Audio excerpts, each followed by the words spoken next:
So, hi everyone. In this video, today we would learn how to calculate two-way ANOVA or the factorial ANOVA in both SPSS and MS Excel software.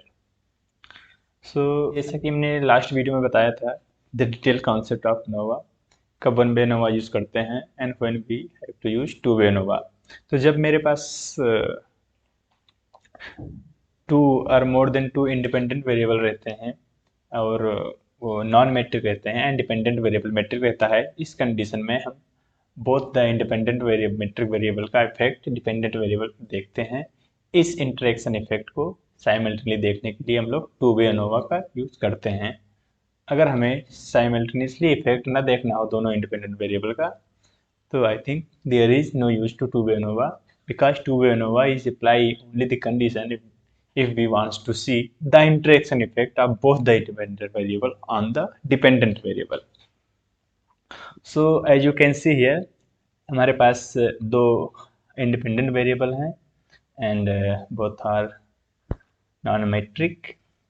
First is gender, जिसके दो level हैं, boys and girls, and second is type of hospital, जिसके भी दो level हैं, government and private hospital.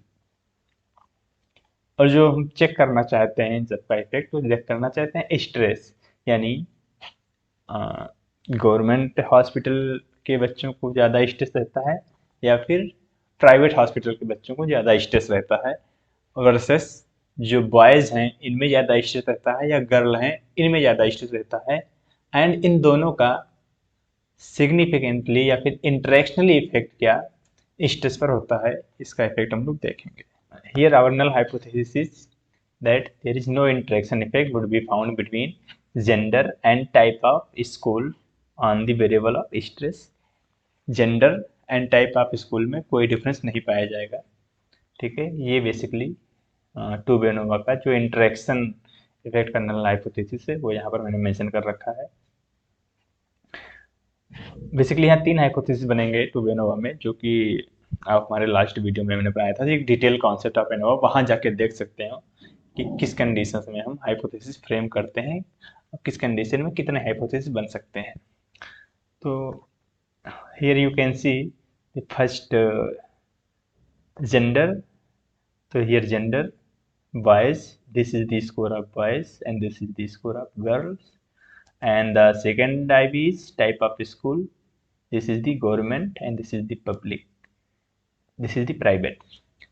तो basically MS Excel की एक जो कमी है बेसिकली वो ये है कि यहाँ आप इक्वल नंबर ही रो रख सकते हैं. ठीक है, सपोज दैट यहाँ 10 सैंपल है, ठीक है, यहाँ आप 11 कर ले रहे हो गर्ल्स में, तो इसका कैलकुलेशन एक्सेल नहीं कर पाता है.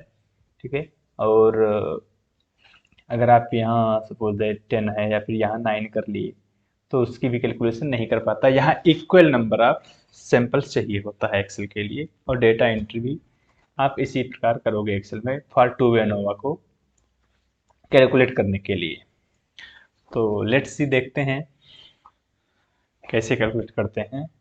इसके लिए हम लोग जाएंगे data and data analysis. Data analysis में आप जब देखोगे तो यहाँ दो चीज़ें मिलती हैं बेसिकली, फैक्टर एनोवा इस टू वे एनोवा.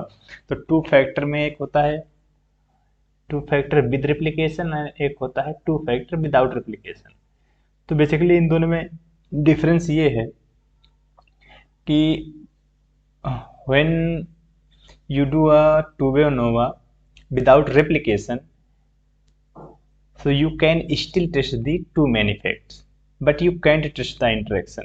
मीन्स आप सिर्फ मेन इफेक्ट टेस्ट करना चाहते हैं, आप इंटरेक्शन नहीं टेस्ट करना चाहते हैं उन दोनों मेन इफेक्ट का. इस कंडीशन में आप विदाउट रिप्लिकेशन यूज करोगे, बट इसका कोई मतलब है नहीं. तो this means that your test of the main effect have to assume that there is no interaction. आपने पहले ही आपका जो टेस्ट है अज्यूम कर लिया है जो मेन इफेक्ट की इन दोनों में कोई इंटरेक्शन इफेक्ट नहीं है, तो सिर्फ मेन इफेक्ट ही कैलकुलेशन करके देगा.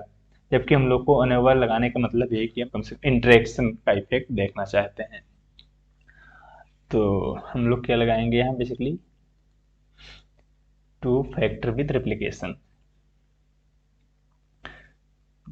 ओके, एंड हम इसे सिलेक्ट करेंगे जैसे कि मैंने पहले सिलेक्ट कर रखा था। सिलेक्ट करने के आप देख लीजिए या इससे ही सिलेक्ट होगा, क्योंकि कभी कभी ये यहाँ गवर्नमेंट एंड प्राइवेट भी आप सिलेक्ट कर लोगे तो नहीं होगा। अब यहाँ रो पर सैंपल्स कितने हैं, कितने पर सैंपल रो हैं, 1 2 3 4 5 6 7 8 9 10। 10 boys government and 10 private boys, and 10 girls government and 10 private government sample है हमारे पास, इक्वल सैंपल है। अब हम यहाँ आउटपुट रेंज चाहते हैं कि आउटपुट रेंज का हमारा रिजल्ट आए, तो basically I want to my result, so here click on here and okay. तो यहाँ बेसिकली एक्सेल में ये जो फर्स्ट समरी है, it is the summary of first main effect, ठीक है, and the second summary is the second main effect table, and जो third summary है ये हमारे टोटल का टेबल है, ये सबका average and sum and count कितने सैंपल कहाँ है इन सबका कैलकुलेशन दिया हुआ है। तो बेसिकली हम जो देखते हैं हमारा मेन रिजल्ट होता है वो ये होता है अनोवा समरी, ठीक है। You can see here there is mention source of variation sample, sample means boys and girls, okay, and column in the sense type of school in which government and public school, and third is interaction boys girls का and type of school government public का interaction का score यहाँ है। Within means error या residual. तो simple अगर हम लोग देखें, it is the sum of square, this is the df, it is the mean of square, and here is the f value, ठीक है। तो f value we can see here, यहाँ हम देखते हैं सैंपल मीन जेंडर में कोई difference नहीं फाउंड हुआ, ठीक है, no difference found between the gender, यानी बॉयज एंड गर्ल्स के स्टेज स्कोर में कोई डिफरेंस नहीं है, and column in the sense government and private के स्कोर में डिफरेंस है, एंड हाईली सिग्निफिकेंट डिफरेंस है, ठीक है। जो हमारे प्राइवेट स्कूल्स के स्टूडेंट हैं एंड गवर्नमेंट स्कूल के स्टूडेंट हैं, इन दोनों में स्ट्रेस का स्कोर जो सिग्निफिकेंट डिफरेंस, यानी दोनों में स्ट्रेस का अंतर है, and interactionally also significant at 0.05 level of confidence, यानी दोनों इंटरेक्शनली भी साइमल्टेनियसली भी अफेक्ट डालते हैं डिपेंडेंट वेरिएबल को, यानी स्ट्रेस पे। अब सेम चीज हम लोग एक बार कैलकुलेट करके देखते हैं SPSS में, जो कि हमने ऑलरेडी यहाँ पर इसको इनपुट दे रखा है। बेसिकली एक्सेल SPSS के डेटा एंट्री में यही डिफरेंस होता है। जो एक्सेल होता है इसमें आप दो कॉलम बनाते हो 2 इंटू 2 का, ठीक है, रो इंटू कॉलम का, एंड जो SPSS होता है वो सेम ही कॉलम रहता है।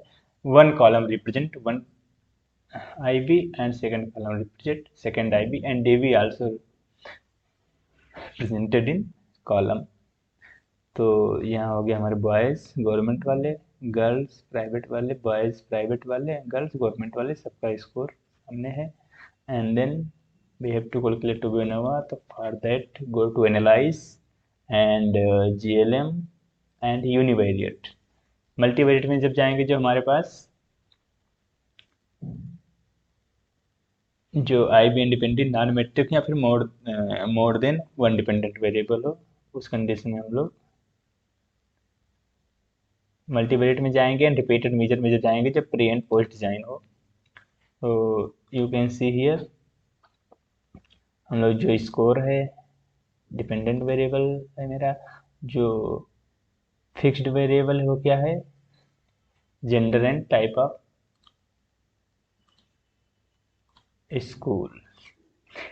बेसिकली यहाँ आपका अगर एक और इंडिपेंडेंट वेरिएबल होता, जो मैट्रिक होता, तो उससे हम कोवेरिएंट रखते, ठीक है, लेकिन यहाँ हमारा ऐसा कोई कंडीशन है नहीं। ऑप्शन में जाएंगे, हम एक बार मीन भी चेक कर लेते हैं, मीन क्या है इन सबका। और तो कुछ चाहिए नहीं। देन ओके, अब ये हमारा पूरा स्कोर आ गया। ठीक है, इट इज़ द डिस्क्रिप्टिव, यानी मीन क्या है बॉयज़ का, गवर्नमेंट का मीन 31, प्राइवेट का मीन 44। ठीक है, एच डी दिया हुआ है। एंड गर्ल्स गवर्नमेंट का मीन इतना है, प्राइवेट का एवरेज इतना है। This is the for total. This is our ANOVA table, जिससे हमें मतलब है। करेक्टेड मॉडल इंटरसेप्ट से कोई मतलब है नहीं, हमें बेसिकली देखना होता है यहाँ gender, type, school types and interaction. ठीक, तो जेंडर यानी जिसे एक्सेल सैंपल कहता है, you can see here sample. And जिसे कॉलम यानी टाइप ऑफ स्कूल, जिसे एसपीएसएस टाइप ऑफ स्कूल कहता है, वहाँ एक्सेल है कॉलम का। तो इनकी भी अगर रिजल्ट हम देखें तो gender also found not significant. ठीक है, जेंडर में कोई डिफरेंस नहीं है यहाँ भी। एंड टाइप ऑफ स्कूल में सिग्निफिकेंट डिफरेंस है एट 0.001 लेवल ऑफ कॉन्फिडेंस पे। And interaction is also found significant at 0.05 level of confidence. यहाँ जो एरर है ये एक्सेल में बेसिकली लिख के आता है विद इन टोटल जो है, यहाँ भी एक्सेल में भी यहाँ टोटल आता है। तो ये हमारा था कैलकुलेशन टू एनोवा का एसपीएसएस का। अब देखते हैं इसमें एक्चुअली जो जेंडर है इसमें कोई डिफरेंस नहीं है, तो हम एक बार मीन चेक करें। ठीक है, तो आप देख सकते हैं बेसिकली जो डिफरेंस ना होने की वजह यही है, अगर बॉयज़ का आप मीन देखोगे टोटल 41 है एंड गर्ल्स का मीन 43 है, तो इनका मीन में बहुत ज़्यादा डिफरेंस कुछ है नहीं, 2 पॉइंट का है। तो इसी वजह से इन दोनों के स्टैटिस्टिक्स में कोई डिफरेंस नहीं है। जबकि टाइप ऑफ स्कूल में डिफरेंस है। ठीक है, ज़्यादा डिफरेंस है। एंड इंटरेक्शन में भी डिफरेंस है। सेम चीज़ें एक्सेल में भी है, यहाँ भी जेंडर में कोई डिफरेंस नहीं है। कॉलम में डिफरेंस है यानी type of school. And interaction also found difference at 0.05 level of confidence.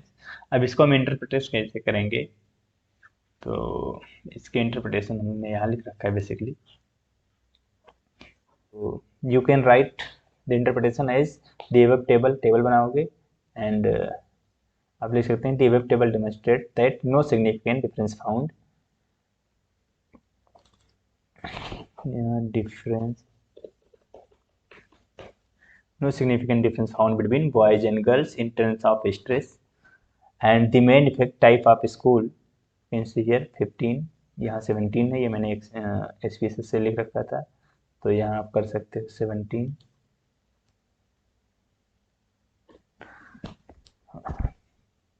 and it is significant at 0.01 level of confidence, तो लिखेंगे the main effect type of school found significant at 1 level of confidence, hence the high significant difference can be observed between government and private types of school.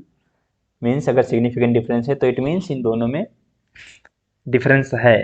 अब किस में ज़्यादा stress है हमें mean से पता लगेगा कि गवर्नमेंट के स्टूडेंट को ज़्यादा स्ट्रेस है या फिर प्राइवेट के स्टूडेंट्स को ज़्यादा स्ट्रेस है। And the interaction effect of gender and type of hospital, ये type of schools also found significant difference at 0.05 level of confidence.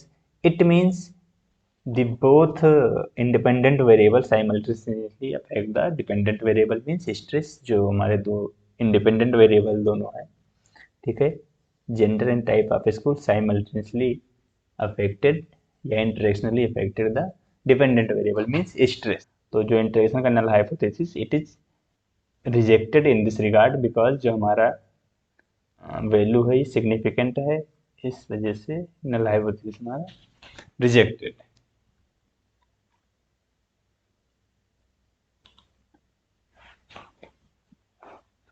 तो you can right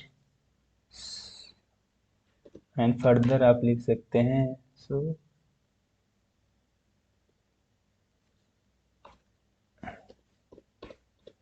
null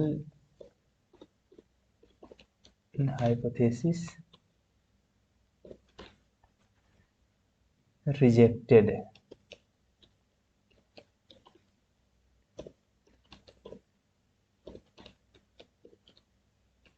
in this regard, ठीक है, क्योंकि जो हमारा नल हाइपोथेसिस क्या कह रहा था कि no interaction effect would be found, जबकि इस टेबल क्या कह रहा है, significant interaction effect is found, ठीक है।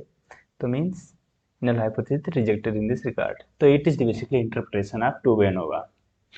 So if you have any doubt or query, so you can write in the comment box. Thanks.